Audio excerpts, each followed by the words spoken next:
May mga hiwaga na hindi kayang ipaliwanag at nananatili na lamang tanong sa ating isipan.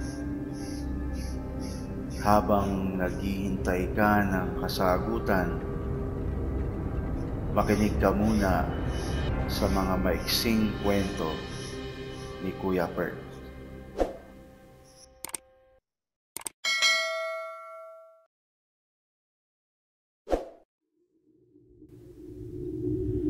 Si Lila at ang kanyang sumpa.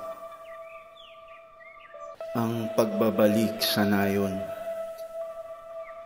Matapos ang ilang linggong paglalakbay at pakikisalamuha sa matandang albularyo, bumalik si Lila sa kanilang nayon.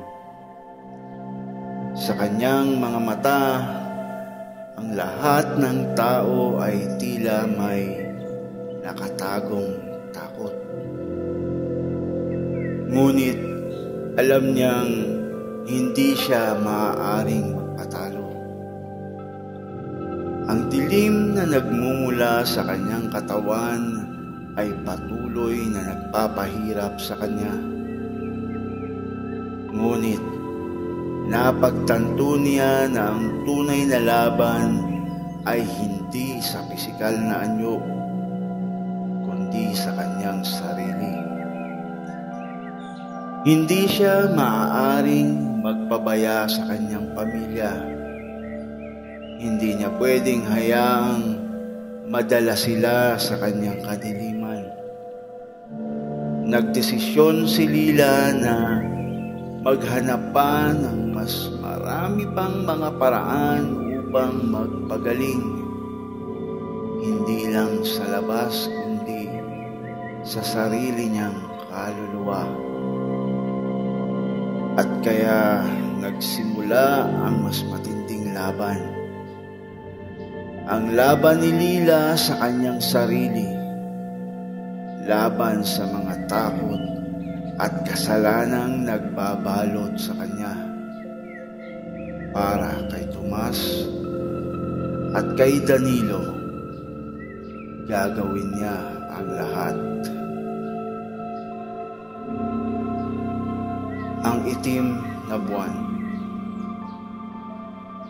Makalipas ang ilang linggo ng tahimik na pamumuhay sa nayon, muling nararamdaman ni Lila ang pagbalik ng kanyang sumpa. Sa kabila ng mga ritual na itinuro ng matandang albularyo, sa bawat pagsikat ng itim na buwan, isang gabi, kung kailan ang buwan ay nawawala sa langit, sumisidhi ang uhaw niya sa dugo. Isang gabi, habang natutulog si Tomas at Danilo, nilapitan ni Lila ang bintana.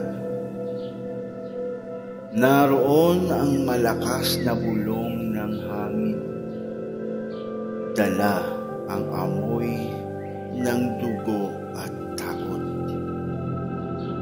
Ramdam niya ang matinding paghila ng kanyang katawan sa kadiliman. Sa kanyang isipan, isang tinig ang lumitaw. Hindi mo na kayang pigilan. Halika na. Yakapin mo kung sino ka talaga.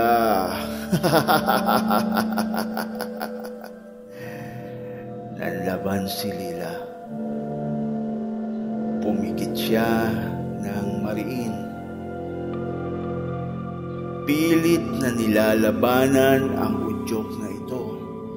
Ngunit, sa sandaling binuksan niya ang kanyang mga mata, nakita niya ang kanyang refleksyon sa basang salamin ng bintana. Kalahating tao, kalahating halimaw. Hindi niya napansin na nagising si Tomas. Nakita ng bata ang anyo ng kanyang ina, ang maputlang balat, ang matutulis na ngipin, ang pakpak na pilit niyang itinatago. "Mama!"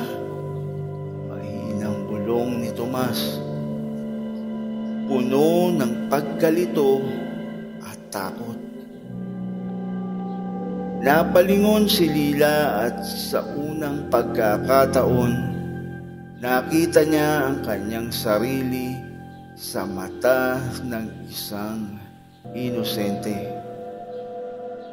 Hindi isang halimaw, kundi isang inang desperado. Ang pagmamahal ni Tomas ay hindi pa rin nagbago. Kahit anong anyo niya. Lumapit si Tomas at mahigpit na niyakap si Lila. Hindi siya lumayo, ni hindi siya natakot. At doon, sa init ng yakap ng kanyang anak, isang bagay ang nangyari. Ang dilim na bumabalot kay Lila ay unti-unting humina. Ang kanyang pakpak ay naglaho. Ang kanyang balat ay muling naging malusog at mainit. Hindi ito kabuoang lunas, ngunit ito ang kauna-unahang tanda na maaari pa siyang gumaling. Hindi sapat ang ritual o ang lihim ng gubat. Hindi sapat ang puno ng liwanag. Ang tunay na lunas ay ang pagmamahal.